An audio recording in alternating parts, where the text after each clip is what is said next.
Head over to BoardGamePrices.com to see the best price on Pipeline and thousands of other games. Hello my friends, it's the Game Boy Geek here. Today it's all about the oil. The government has been running the oil industry and they're deciding to get out and privatize it. And we're going to be different businesses trying to make money, going from crude oil all the way up to high grade and trying to have the most money at the end. Today we're taking a look at Pipeline. This is a heavy economic game from Capstone Games for 2 to 4 players. I'm going to give you an overview of how the game works and then I'll see you on the other side.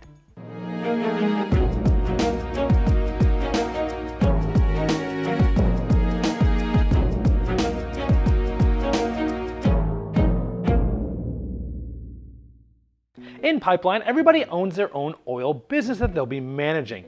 And they'll be holding different types of oil in tanks, and they'll be upgrading from crude oil to low grade, to mid grade, to high grade. They'll be trying to buy low, refine the oil up to these better values, and then sell them or fulfill contracts with them. Now here's the board set up for 4 players, and as you can see, there's a lot going on in this game. I'm not going to go over all the details. I'm going to give you a high-level idea of how the game is played. Now the game is played over 3 years, with the different years having different amount of turns. 8 turns, then 6 turns, and then 4 turns, because as you get your engine going, you don't need as many turns in each year. And each turn consists of a player taking some actions and then going to the next player. Now most of the actions you're taking are going to be one of the 8 spots on this main board, and it's sort of a worker placement where you just place your worker there and you do that action. So let's first talk about some of these markets, the crude market and the refined markets. Now in these refined markets, you're either going to be buying crude oil here, the different types like blue or silver, for the different amounts, and obviously it gets more expensive as more people buy them up, and or you can be selling different oils like silver and orange or orange and blue, depending on which market you've gone to, and you're going to be selling either low grade, mid grade, or high grade, because you're going to be getting this crude oil and you're going to be getting it refined to better types and then trying to make money off them. And when you go to these markets, you can essentially buy and sell as much as you like. Now typically you're taking a single action and then it's going to be the next player's turn. There's some exceptions to that I'll go over in just a little bit. But another thing you can do is, instead of touching one of these 8 action spots, you can actually place yourself on one of these 4 quadrants. These are the government pipes that they're selling off to everybody. And you can go there and you can buy tiles that you're touching for a certain amount of money. Like for example, if you want to buy 2 tiles, it'd be $10. So you could buy the tile and you could buy another tile that's adjacent to it. As many are adjacent as you'd like that you can afford. Now when you take those tiles, you're going to start building your own tableau, and as long as you connect one pipe, you're fine. Like that's a valid move, this is a valid move, maybe even doing something like this. Now I have all silver pipes, but as you can see out there, many of the tiles have different colors on there. Let's say it's a little later in the game and I bought a silver crude oil here, and it's holding in these tanks. Each of these tanks holds 2 different cubes there. And for your action, you can actually put your worker on one of the tiles, and you can run your pipeline for every pipe that touches this tile. So there's actually 1, 2, 3 pipes here. These ones aren't going anywhere yet, but this one is. Now we can see this. This has 1, 2, 3, 4 sections. You can see that denoted by the different pieces there. So I've actually put here that this is 4. That's my biggest section there. So we actually have 4 in this silver pipeline. Now at the beginning of the game, this is very randomized. Every game is different. The silver oil only costs 4 to refine from crude up to low grade. 5 from low grade to mid grade, and 4 from mid grade to the high grade. But you can see this is the other ones are actually more expensive and harder to do, so that's why I went after the silver. But again, this is very randomized at the beginning of the game. So with a 4 pipe, which we just showed you we had, we could upgrade that to a low grade. So we would upgrade it like this, just like that. So now we've made that low grade. Now in a future action, if I went to one of the refined markets, I could sell that if I wanted to. For example, if I went to a refined market 1, I could sell that cube and I would actually place it, let's say low grade, for $30 here. So I would have bought that for 6 and made 30 on it. And there's different markets that sell different levels for different amounts for that silver type of oil. And money in this game are these nice tokens, much better than paper money. Now these government tile quadrants, only 2 are opened up the first year, a 3rd one will open up the next year, and all of them will be opened up in that last year. So it's a little bit of a fight for which tiles you're going for. So let's go over some of these other actions. Let's say you had gone here in your turn, you could go to tanks and pipes. Here you can buy more tanks that you'd put on your board so you can hold more oil. And of course you buy the cheapest ones first, and once those are gone they get more expensive. And you can buy 2 or 4 pipes from this private place, the shops, for $15 or $40, and you just take any 2 of these. At the end of the year these will all go away and new ones will come out. Now, at the end of this action, if you've taken one of these 4 center actions, you basically can pay $10 to take a secondary action on the adjacent one. So I could do this, spend $10, and then take this action. Now, if you take any of these middle actions, you actually get to change the turn order as well. So if I was second player this round, I actually would get to push this person down and now be first in turn order for as it seems now, for next round. Now, if I had gone here, you could do machines or pipes. And so it's another place where you could buy more private pipes at the shops, but you could also buy some of these machines, and they get more expensive as they go out of stock.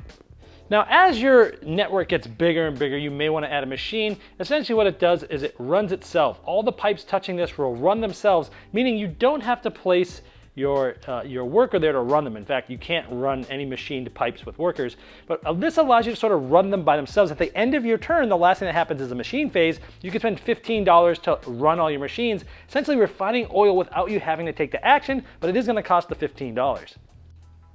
Now, if you go to the contracts and loans, you can take a loan, which will get you $15, but you'll get a penalty cube, which will essentially lose you money at the end of the game, and you can do contracts. Now, contracts are these ones that have some, low, medium, and high-grade oil.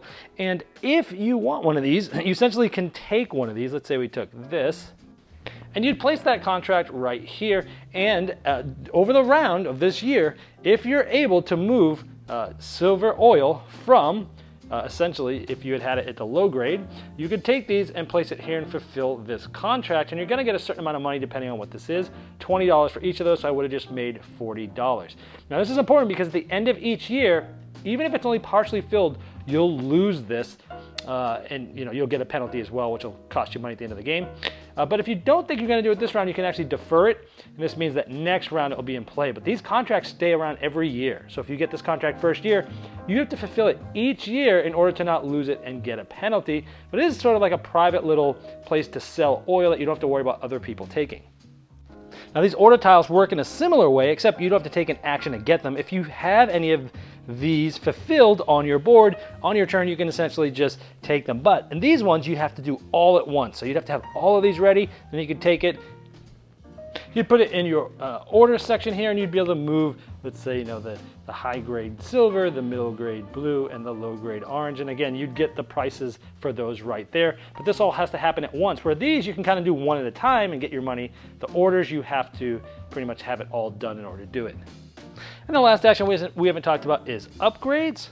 Now, there's different tracks of upgrades. We have shops, government, engineering, human resources, and refined markets. There's actually more than these that you can change out in different games, giving it even more variability. But for any of these, you could buy one of these. For example, for each of your pipelines, the refinement value is increased by 1 for every length of 4. You could buy this for $20. You'd flip this over. No one else can buy one here, and you get a level 1 card. You get this ability. You also can buy up to 2 if you wanted to afford it, but you can also flip one so that nobody else can get something from a specific column that round. Now, at the end of the year, these will flip back over, and if you have a level 1, you could then spend $20 and get the level 2, and then the third year, you could get the level 3. So it's a way of upgrading, giving yourself all sorts of different sort of strategies and abilities. I'm not going to go over all these. You can pause the video here if you want to see what all these do. That's the game in a nutshell. At the end of the year, you'll do a refresh phase where some of the new pipes will come out in the shops and things will get refilled. And again, you're going to go through the 3 years. Now, at the end of the game, you're going to get money for any oil barrels that are still there on your board. You'll also get some money depending on how far all of your different pipes can refine things, as showed before. And I haven't shown you these yet, but there's valuation cards. This one's in the game all the time. It's a tile. The rest of them are cards. There's plenty of these different cards that do all sorts of different things. So every game you can have different things to go for, different strategies. And these will give you, value of the refined oil in your tanks. Similar to what we already did, it sort of double counts that for a beginner game. Value of pipelines. Same thing that we just showed you before about how far can you refine your oil. Again, this is sort of a double count in a beginner game. $10 per the tank tile that's on your board. And then the value of your pipelines attached to machines. So you'd do something similar as valuing your pipeline for refining, but it's for each of the pipes that are attached to the machines that we showed you. But again, there's tons of these different cards that you can use. You use basically 3 of them plus this each game. Then you'd lose money depending on how many penalties you'd gotten. Whoever has the most money is the winner. All right, well, there is Pipeline. First of all, I love the theme of this game. I'm tired of the same old themes in games, the zombies, the generic fantasy themes. I don't even like those anyways, but there's way too many of those. It's cool to see a realistic theme like this of privatizing the oil industry. So theme gets a positive for me. Now this is a heavy game. I think it's rated as like a 4 out of 5 on the weight scale on Board Game Geek. And even though it's heavy, the turns still move pretty quickly because you're a lot of times you're just buying or selling, or placing a tile or things like that. And for us, the turns move pretty quick, and you don't always find that in a heavy game. I like that there's 3 kinds of oil, and that there's different prices at different markets. So you might be able to sell, let's say the gray or the silver oil at a certain price in one of the refined markets, and maybe it's a little bit less in the other one for like the top grade oil, but then maybe the lower grade one sells a little bit more at the other market. So it's interesting how those different markets fluctuate in prices and between the different types of oils that are there. My favorite part of this game is the tile acquisition and tile laying. And so you're grabbing these tiles either from the government or from the shops, spending a little bit more money, which is, again, thematic, getting it from the shops versus buying them from the government, who's just like liquidating them all. And then when you're tiling, I like that it's very flexible, that you can lay it as long as one pipe on your tile connects to one other pipe. You can lay it any way you want. They don't have to like line up perfectly. And I like that because you're trying to build those cool longer pipes and able to do a lot of the refining. So the tile laying in this game was, for me, the most fun of it, trying to build this thing, build this great cool thing to be able to get this engine going for refining the oil. Running the pipeline, that's cool. You're trying to figure out which tile to put your little worker, and then you're going to run all the pipes on there. And sometimes you might be just specializing in a specific kind of oil, depending on what those the refinement costs are. But other times you might want to diversify, and sometimes you could actually run 3 pipes off a single worker, and all 3 of them might be from the different types of oil, and that's kind of cool too. So I like trying to figure out how to run that pipeline.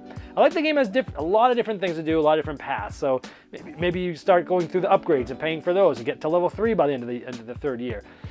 Maybe you're going to set up your different tiling so that the machines are going to work well for you. Going to cost you $15 a run every turn. But sometimes if you got them big enough, pipes, you can place those machines and let them do the work for you while you're doing other actions. You don't have to waste your action for that. Whether you're going to concentrate on some contracts or orders because, some of those markets may have gotten filled up and things like that. So I like how there's different things to go for. I love the variability of each game. This game has, just the setup has so much randomization in it. So you get the different valuation cards, which is the way you score at the end. You've got the refining costs, where sometimes some things are going to be a lot less expensive to refine than others, and you got to maybe try to focus on those. The different upgrades and such. I like the variability in this game. So let's talk about the things I didn't like about it. Setup in this game is a bear. It's pretty time consuming. There's lots of parts, but that's kind of par for the course for a heavier game. You kind of know what you're getting into when you get into something like this. But it does take time, and a lot of times, sometimes if setup's too long, it just stops the game from getting off the table a little bit too much.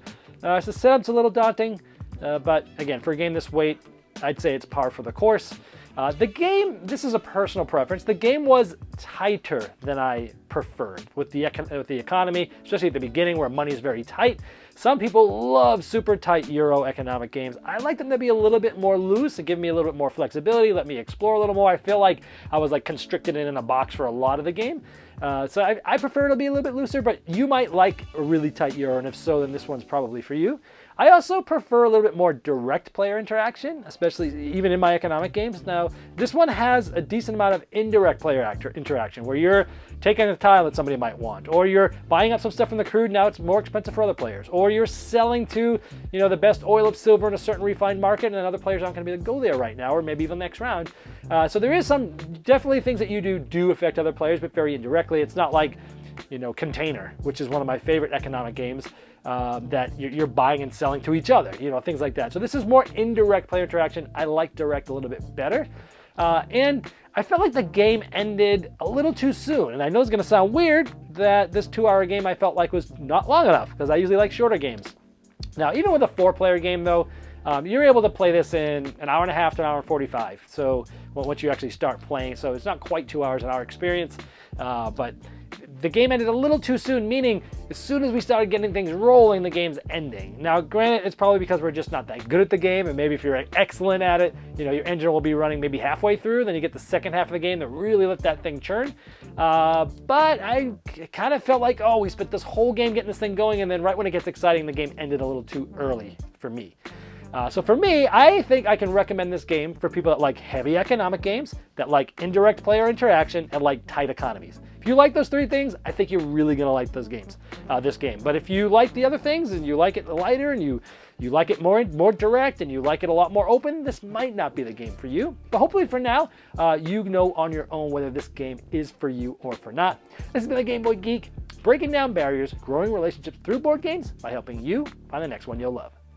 This video was shot on a Game Topper, the ultimate gaming accessory. After successfully fulfilling their first Kickstarter, Game Toppers are taking the world by storm. Now you can get your own portable gaming top by participating in Game Topper's Kickstarter 2.0 starting June 25th, 2019. New styles, new sizes, and amazing new game mats.